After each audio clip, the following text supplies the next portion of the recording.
नमस्ते, मेरा नाम है राधेश्याम। स्वागत है आपका अपने YouTube चैनल बी मे क्रिएटेड जॉन में। आज मैं हमारी जो थर्ड बुक है अव्यक्ति और माध्यम, उसका चैप्टर नंबर 6 कैसे बनती है कविता, जो कि हमारे फर्स्ट टर्म सिलेबस का पार्ट है, उसमें आधारित वस्तुनिष्ठ प्रश्न उत्तर करेंगे। तो चलिए स्टार्ट करते हैं। हमारा फर्स्ट क्वेश्चन है, संध्या के बाद किसके द्वारा लिखा गया कविता है? तो महादेव वर्मा, बिल्कुल करेक्ट आंसर। क्वेश्चन नंबर 2 में पूछ रहा है कि वाय गठन की विभिन्न प्रणालियों को क्या कह सकते हैं? तो शैली कह सकते हैं। क्वेश्चन नंबर 3 में पूछ रहा है कि एक शब्द में कितने अर्थ छुपे होते हैं? बिल्कुल करेक्ट आंसर इसका हो जाएगा अनगिनत। ये बहुत ही इंपॉर्टेंट क्वेश्चन है, आप लोग को नोट डाउन करते रहना है। ओके, तो ये देखिए क्वेश्चन नंबर 3 का आंसर हो जाएगा अनगिनत। राइट आंसर, एक शब्द में कितने अर्थ छुपे होते हैं? तो अनगिनत, बिल्कुल करेक्ट आंसर। क्वेश्चन नंबर 4 में है, कविता की प्रथम शर्त निम्नलिखित में से क्या हो सकता है? तो इसका राइट आंसर हो जाएगा शब्दों से मिल जुल, बिल्कुल correct answer. Question number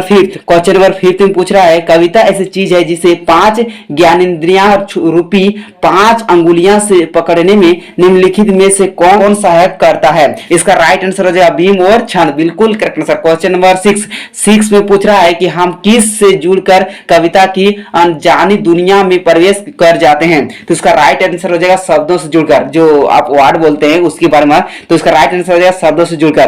question number 7 में पूछ रहा है, खूंखार रत्नाकर नमक और डाकू को एक कवि के रूप में कवि वाल्मीकि किसने बना दिया?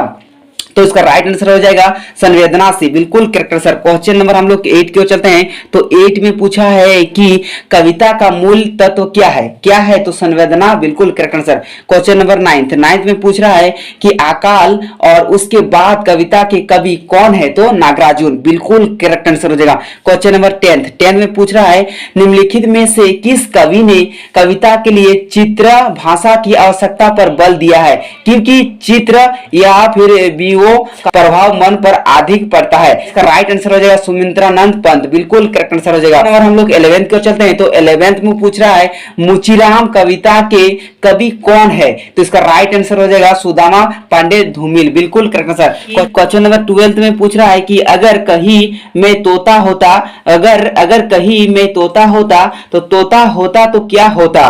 प्रस्तुत कविता के कवि कौन है? तो इसका राइट आंसर हो जाएगा रघुवीर शाह, बिल्कुल करेक्ट आंसर हो जाएगा 12 का रघुवीर शाह, बिल्कुल करेक्ट आंसर। क्वेश्चन नंबर 13 में पूछ रहा है कि निशा नियंत्रण कविता किस कवि के द्वारा लिखा गया है? तो इसका राइट आंसर हो जाएगा हरिवंश राय बच्चन। क्वेश्चन नंबर 14 में पूछ रहा है कि प्ले विद द वॉइस किस अंग्रेजी लेखक का कथन है? तो इसका राइट आंसर हो जाएगा W.H.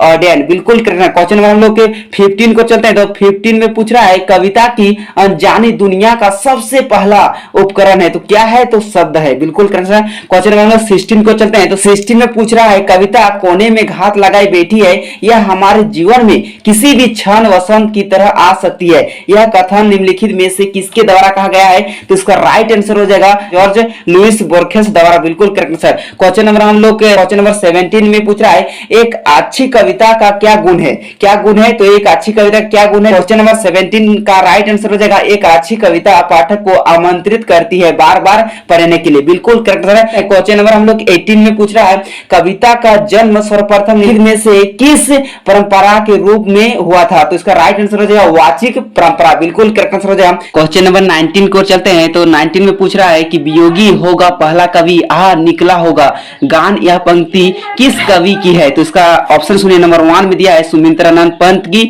दूसरा में दिया है महादेव वर्मा की, तीसरा में दिया है जयशंकर प्रसाद की, और डी में दिया है, लास्ट में दिया है इनमें से कोई नहीं। तो इसका राइट आंसर हो जाएगा सुमित्रानंद पंत की, बिल्कुल करेक्ट आंसर। और ये था लास्ट क्वेश्चन। तो दोस्तों यहाँ पर ये चैप्टर समाप्त होता है। मैं उम्मीद करता हूँ इस चैप्टर से जुड़े हुए सभी question answer multiple choice question clear हो गए होंगे। यदि कोई आपके मन में डाउट हो, कोई भी समस्या हो, तो आप उसे नीचे कमेंट सेक्शन में पूछ सकते हैं। मैं वहां पर एक्टिव रहता हूं और मैं वहां पर उसके आंसर कर दूंगा।